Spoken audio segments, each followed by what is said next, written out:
আসসালামু আলাইকুম প্রিয় দর্শক, এটা হচ্ছে প্রিয় নবীজির বাড়ি মুবারক। এখানে প্রিয় নবীজি জন্মগ্রহণ করেন।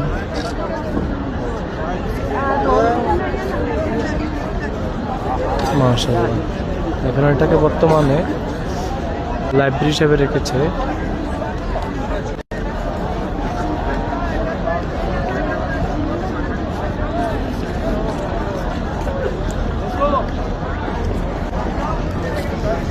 আর এটা হচ্ছে সেই ইসলামের সবচেয়ে বড় শত্রু আবু জাহেলের বাড়ি, যা বর্তমানে টয়লেট হিসেবে পরিচিত।